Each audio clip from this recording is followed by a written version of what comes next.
So this is our second and last lecture in Introduction to Conduction, Chapter 2. The big equation is Q double prime, Fourier's law, is equal to minus K gradient of T. Then we spent a lot of time talking about what this property known as thermal conductivity is.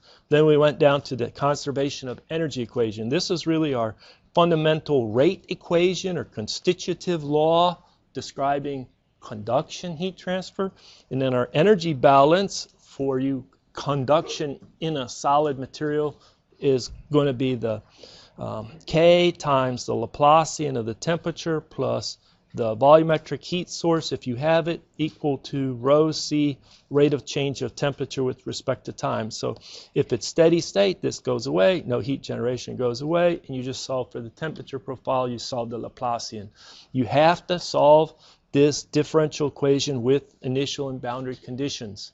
So we spend a lot of time talking about initial and boundary conditions, a lot of time talking about the properties, and a lot of time talking about the rate equation. Also, if you take and you divide this equation through by K, you get del squared T plus Q dot divided by K is equal to 1 over alpha, a new thermal property.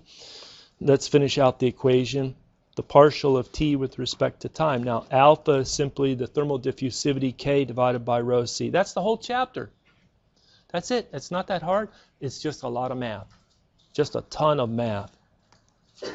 Rectangular coordinate system. Everybody's very familiar with the rectangular coordinate system, but you may not be that familiar with the spherical and cylindrical, or you think you are, but let's just review it very quickly. So we have our traditional X, Y, Z.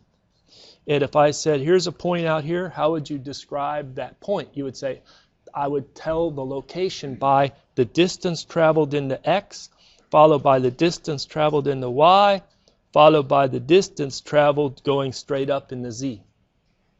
So I know this is reusing X, Y, and Z, but here it's the coordinate axis. Here is the location of a particular point.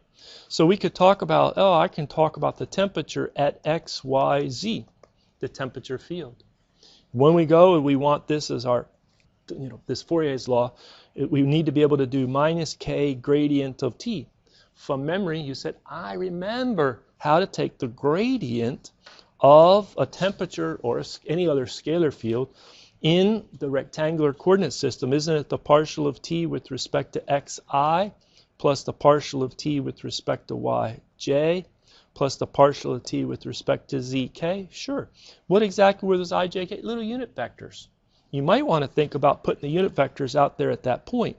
This is a little unit vector I aligned with the x direction, unit vector j aligned with the y direction, and a unit vector k aligned with the z direction. So now you could also get to the point not first by going out x, but maybe going out y, then go out x, and then go up z, or maybe go up z, then go out y, and then go out x, or go up z, then out x, then over y.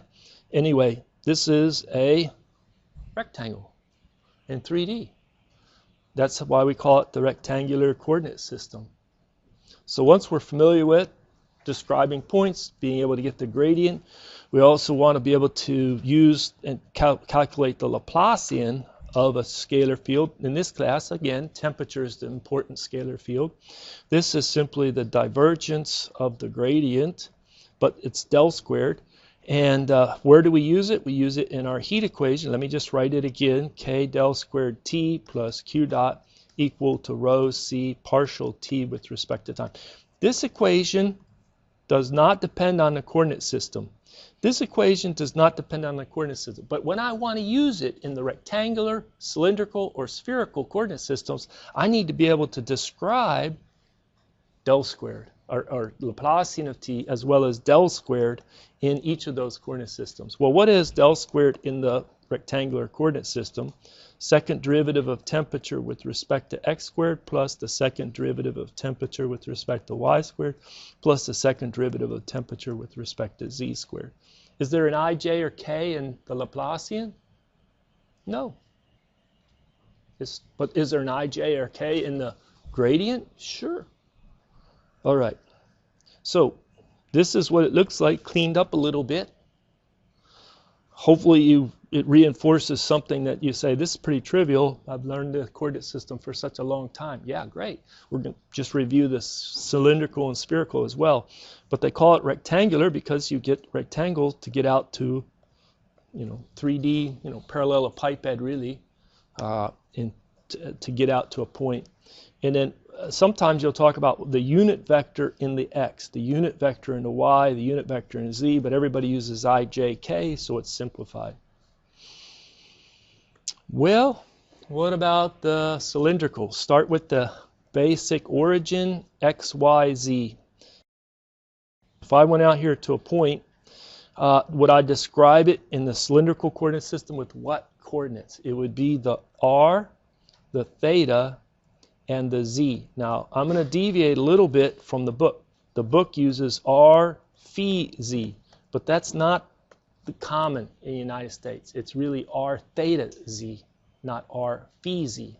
All right. So if I wanted to know the temperature, I would say, oh, the temperature at that location. Well, how do I get this? So do this. Z is the distance from that point down to the xy plane. That's just like the other coordinate system, the x, y, z. But now r and theta differ. So I think about coming out here in the xy plane to the projection of that point down into the xy plane. Okay. And this is my angle theta. Theta goes traditionally from the positive x-axis over to that line of projection in the xy plane. True? Here's a first clicker question for today. R. Okay. R is either the distance from the origin in a straight line out to the point of interest, R, like that. That would be answer A, if that's your answer. Or R is the distance from the origin to that point of projection, so that R is in the xy plane. It's not sloped up. It's that length that's confined to the xy plane. So in this cylindrical coordinate system is this R, either answer A or answer B.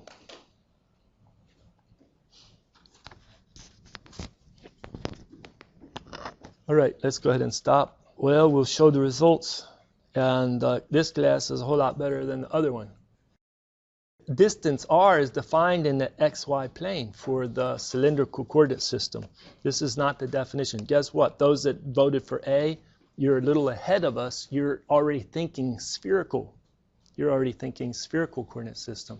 So this is what we do here. We think of, let's do this. Let's fix z, and let's fix r, and then just change theta. What would be the range of theta? It would start at 0. Where would it be if you had a fixed r and a fixed z, and it'd be out over here, wouldn't it? Wouldn't it if it was the same r and the same z, but theta 0? And then as I increase theta, I would go up to this angle be, what is that, 90 degrees? That's pi over 2. And then if I went all the way around, that's 180 degrees. That's pi. Then I go 3/2 pi, that's 270. And then I go 2 pi, that's 360, right? What would that make this point sweep out? A nice circle that's elevated above the xy plane at a distance z above that xy plane. True? Let's do this. Let's pick a point where z is 0 and do the same thing. It'd be less like that, wouldn't it? And then what you have is you have a cylinder. And that's why they call it the cylindrical coordinate system. So theta goes between 0 and 2 pi. What does r go between? Negative infinity and positive infinity? Or does r go between 0 and positive infinity? Answer A or answer B?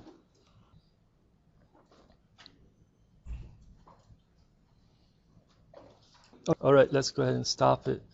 So this is one of those interesting facts. It's only between 0 and infinity. That makes no sense to talk about a negative r. Okay. you know, if you were the first mathematician ever to come up with this coordinate system, I wouldn't say it's an improvement, but you could say, look, I'm going to let theta only become 0 to pi, and then I'm going to let r go negative infinity to positive infinity. Then I can reach every point out there with theta only going 0 to pi. But that would force a negative r, and we don't want it. More confusing. This is the more traditional, so it's like that.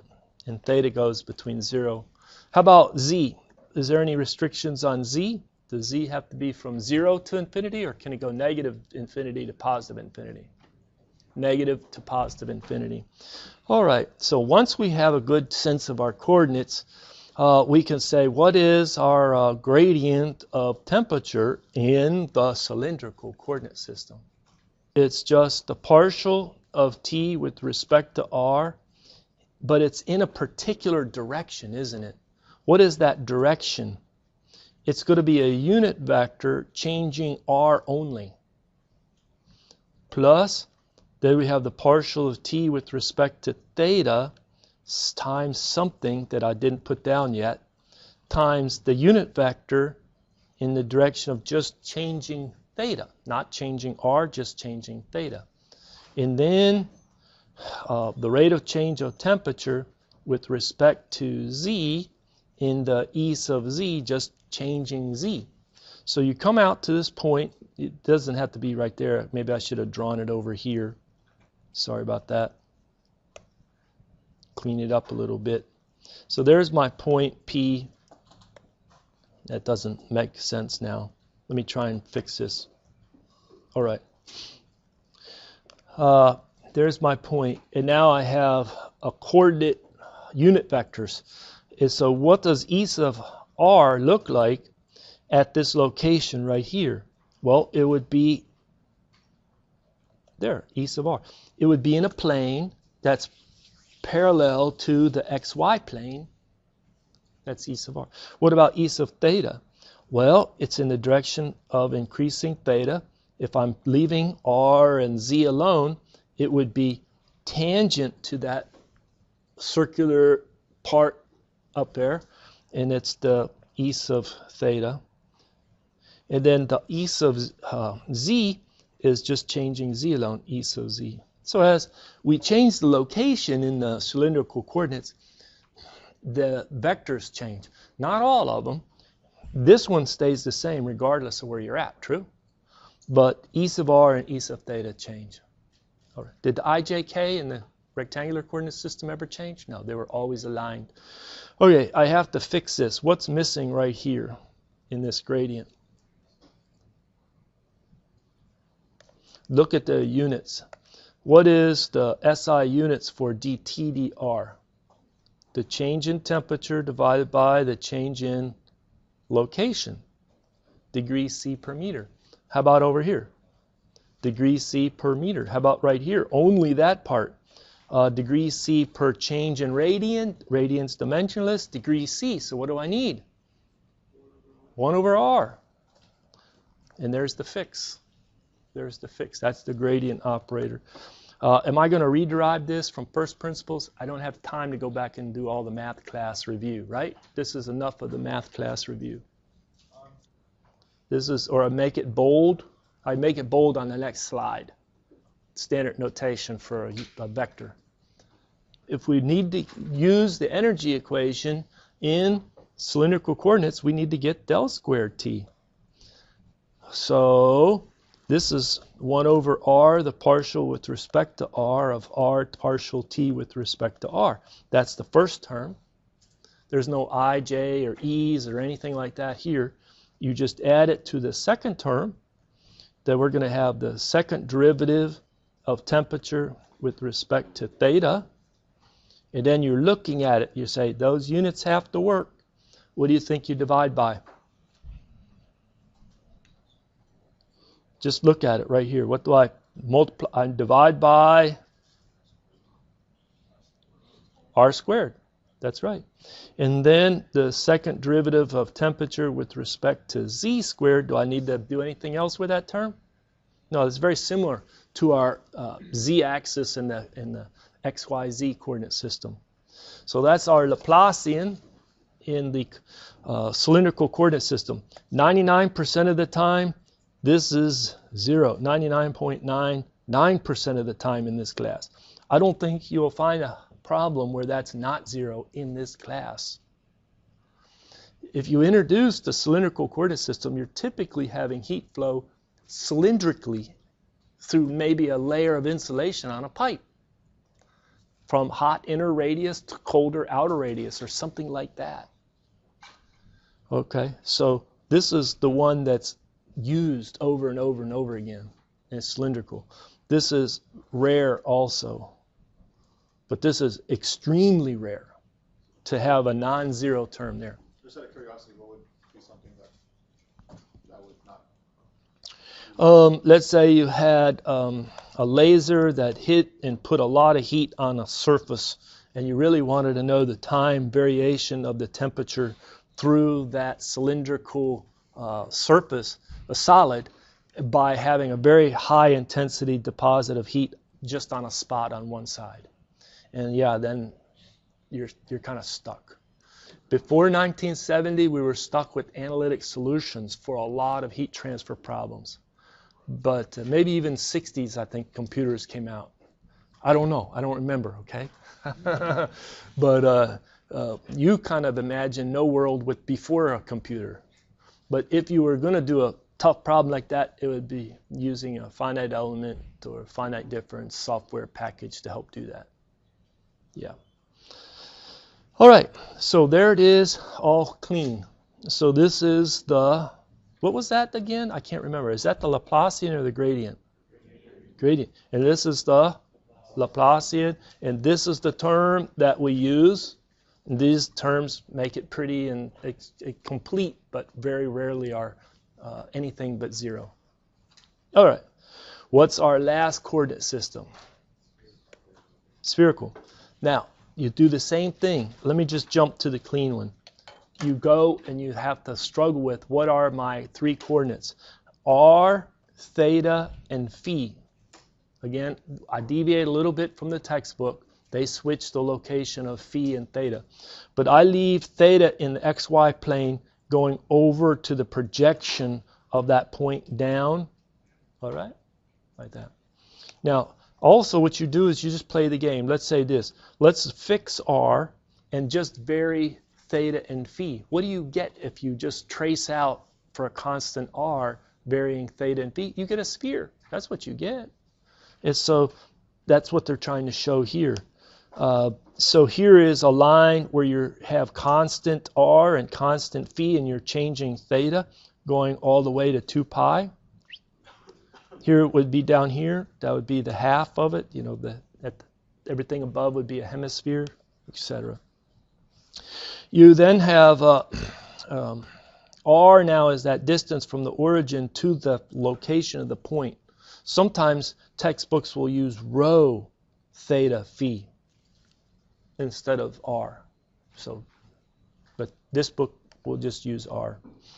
So if you wanted to calculate the gradient of the temperature, you would have E sub R, E sub theta, E sub phi. These are those little unit vectors. They're not that hard to figure out. Just think about only varying theta and you get a line and then it's tangent to that line, or only varying phi, tangent to that line, or only varying R, it just extends that line going out. All right. Or it's perpendicular both to E sub theta and E sub phi. And then the Laplacian. Well, here is such a long equation we had to wrap it around. But this is the term which is used. These terms are very rarely used. Okay? But they're out there. Why? Because we typically have one-dimensional conduction through a layer of insulation or something on a spherical tank. And if you drive around, look in industrial complexes, yes, there are spherical tanks used to hold fluids that are hot or cold. So there you go. Well, boundary conditions. Once we're able to have our coordinate system and get our gradient and our Laplacian, we have to struggle with those boundary conditions. The easiest one is the temperature at, let's say, X equal to 0 is given to be T naught, or temperature at X equal to L is equal to be TL. Specified. Or you have a specified heat flux. The heat flux at X equal to 0 is given. And then you relate that by Fourier's law to be minus K, the gradient, or the dt dx, if we're just doing 1D, at that location 0. So a specified heat flux is related to the gradient of that temperature profile through the Fourier's law. If it's insulated, what is the heat flux? 0. Hence, you conclude dt dx is 0 at that location. Maybe you want it at location L, at L. Symmetry is similar, if not exactly mathematically the same as insulated. And a lot of times in our cylindrical coordinate system, if I had a center line and I had a cylindrical problem and it's coming down like that, maybe I had heat generation inside everywhere in this cylindrical solid, and I wanted to plot temperature as a function of R, it would basically be flat right there and then come down. It would be dt dr at R equal to 0 is 0. It'd be symmetrical. All right? All right. Then I have convection boundary condition. Well, go out to an interface, do a small control volume for that interface. I have typical conduction flux coming in on one side. Maybe this is the solid side. And then on the fluid side, I'll have convection flux, Q double prime convection out. What does that look like? If I use Fourier's law and Newton's law of cooling, I'll have the minus K dt dx at, let's say this is X equal to L, and put a little minus sign, meaning just a little to the left of L, still in the solid, equal to, then for the right-hand side, for the convection coefficient, the temperature at X equal to L, right at there, that's the surface temperature, right? This is TS, minus the fluid temperature far away. So this is characterized, that fluid is characterized by, you typically draw it like that, a temperature far away and a convection coefficient. All right, well, then you have absorbed solar radiation as well as radiative emission. Let me build on these in a problem that picks up from one of the homework problems I asked you to solve.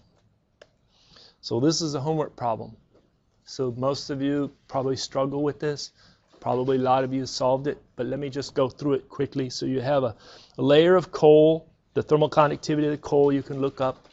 Has uniform volumetric heat generation rate due to slow oxidation of coal particles. Well, it's doubted it's really going to be uniform. There probably is some slow oxidation. It's probably limited by the oxygen diffusion, but hey, for a first approximation, let's say it's uniform heat generation rate due to this slow oxidation. The top surface, so it's like this. The top surface is exposed to ambient air, so it has that convection coefficient, has H and T infinity given. There's H, T infinity. It also exposed to solar beating down hot solar radiation. There's our G sub S, our solar irradiation coming down. And the solar absorptivity and emissivity of the surface are given. So we have alpha S is 0.95 as well as emissivity 0.95. What does that mean? That means you put an alpha S onto this G sub S, and that's the fraction of the irradiation that's absorbed. And then what about the emissivity? Well, you think of it sending photons back out to the rest of the world, the sky, and there's Stefan-Boltzmann law to give you the flux, which would be the emissivity times Stefan-Boltzmann constant times the temperature of the surface to the fourth power. So that's why they give you this emissivity.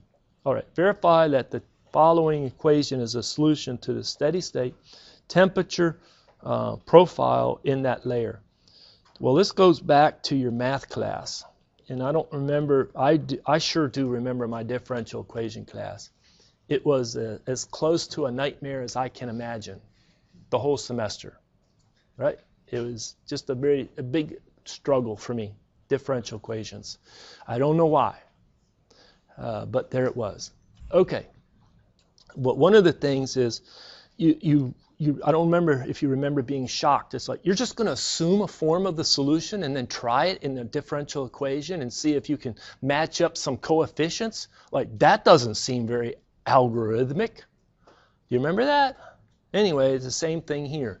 You just say somebody plops down and says, I think this will work. Well, how do you test it? For part A, what all they're asking you to do is verify it by taking it, putting it into our equation. What's our equation? Our equation was the second, because it's 1D, I'm not going to write it all out like with the Laplacian, but K thermal conductivity times the second space derivative of the temperature plus Q dot equal to 0 because it's steady state. So I take this equation. Can I differentiate it once? Can I get dt dx? Sure. Can I differentiate it again? Get dt squared dx squared? Sure. Can I multiply that result times k, add it to q dot, and see if it's equal to 0? And if you do, lo and behold, it all washes out and it's equal to 0. Done. Sketch the temperature profile. Well, here's our coordinate system. We'll put x equal to 0, x equal to L, and probably sketch temperature this way. So hot is way over here, cold is over here. And we're probably going to have T infinity is some cold out here, T infinity. And then we'll come in and we'll have some TS, T infinity. And then we'll have some profile. Now, will the temperature profile be something like this to the maximum? This will be T max. Or that's choice A. Or will it be a straight line? Or will it be more curved like that? A, B, or C clicker question. What's that profile look like? The temperature profile in a layer of coal. Does it look more like A, kind of a little belly to it, B, straight line, or a little hump, C? All right, this is not always that encouraging. Either I'm putting you to sleep or something. That means, hey, this is called not multiple choice, multiple guess, right? That's what we're doing, multiple guess. All right, look down here. What is that bottom? What's happening on the bottom surface down here? Didn't really say much, all right? But if you took that second, well, do this. If you took the first derivative and evaluated at x equal to 0, what would you get? Let's do that. First of all, what's the first derivative of this dt dx from that? What is it equal to? Does ts go away? Yeah. We get the q dot L squared divided by 2k. And then the 1 times that goes away. I'm left with the minus over L squared 2x. Did I do that right? All right. So the L squareds go, right? And we're left with the k, I want to evaluate this dt dx at x equal to 0. What is the result? 0. If dt dx is 0, it's insulated at the bottom. So it has to come in flat. The only one coming in close to flat is C. So congratulations to those. Oh, look it. I didn't stop the time. The class is getting smarter by the second. I think I'll just let the 4 students, well, maybe not. I don't have time. All right, we're going to stop and grade. Sorry about the 4 students that didn't make it over. The rest of you are pretty sharp.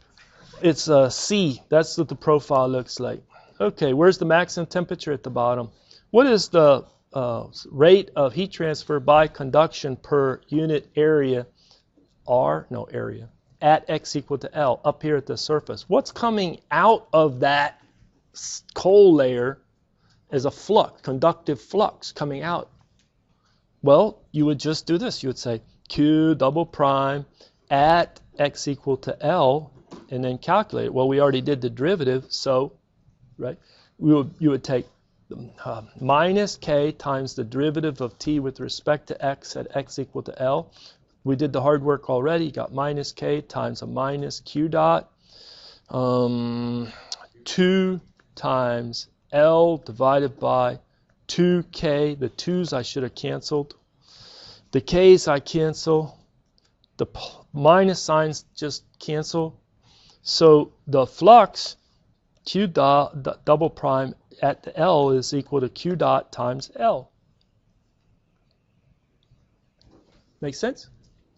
Now the other thing is I just was talking about that. You could think of taking a control volume and go all the way down and capture all of that. Come all the way down with a control volume like that. And then you would see, oh, what's generated has to go out by conduction at the top.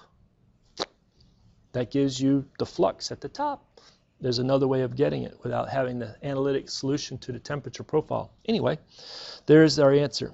Obtain an equation that can be used to solve for Ts by applying an energy balance on a thin control volume about the top surface of the coal. So this is what I was talking about. You apply a thin little, we know what the conduction is coming in from the bottom, the whole layer of coal, and we just have to do an energy balance. Let me maybe explode right here for visibility. We're going to have a flux Q double prime solar that's absorbed. We're going to have a Q double prime conduction from the coal layer below. We're thinking of a little thin control volume right at that surface and do an energy balance. Now I could pick a 1 meter square area or just do it all per unit meter squared. Let's all do it per meter squared. We have convection, Q double prime convection, and we have Q double prime emission. So you write your general equation. Let me scoot down a little bit. So we have Q double prime solar plus Q double prime conduction is equal to Q double prime convection plus Q double prime emission. Now everybody can write it a little different. I just want to avoid as many negative signs as possible. These are the two ins. These are the two outs. This in is at the top. This in is at the bottom of my little thin control volume. Both of these outs are out the top. Okay, let's write our equation. Alpha times G sub S. That's our solar absorptivity times solar radiation. That's what's coming in. It's sticking, not bouncing, reflecting. All right, then we just did this one. It's Q dot times thickness L. That's our work over here, isn't it? And for our convection, we're going to have H times the temperature of the surface minus temperature of the fluid. And for radiation, it's going to be the emissivity of the surface, Stefan-Boltzmann constant, temperature of the surface to the fourth power. Right away, whenever you have radiation, you've got to put it in Kelvin. Must be Kelvin. You cannot use degree C. Every now and then it's easy, oh, this is a delta T, 1 degree change of Kelvin is equal to 1 degree C Kelvin temperature change, but not for this radiation. Stefan-Boltzmann, whenever I see that T to the fourth, must be Kelvin. You come in here and you stick your numbers, 0.95, what was this, 400, I can't remember. And then you had your volumetric, you know this, your convection coefficient. This has to be in Kelvin. Why? Because this over here, that's the same temperature, isn't it? That has to be in Kelvin there. So guess what? You've got to put in T infinity in Kelvin for this to work. So you then put in all you're going to have a constant equal to, I don't know, let me do this one. A times T plus B times T to the 4. And you're going to say, how can I solve this equation? It's an algebraic equation, but it's not a linear algebraic equation. It is a nonlinear algebraic equation. You throw up your hands, you say, I guess I can't become a mechanical engineer. I don't know how to. No, come on, you can do it. You can do it. Muscles, you can do it. How are you going to do it? Separate and integrate. Wrong answer. Good try. Anybody take numerical methods? Everybody. It's a prereq. Come on. What did we learn? How to solve for roots of problems like this. And then once you had to program it up in MATLAB, then they showed you the one call in the routine in MATLAB, And then you said, why did you make me program if I just make one call over this routine and the way it goes? And then they showed you on your calculator how to solve it on your calculator. And everybody's calculator, you need to be able to solve the problem like this. On the exam. Did I get your attention? On the exam. I think you need to be able to do that. All right? It's not hard. If you had me for another class, I usually make students do it.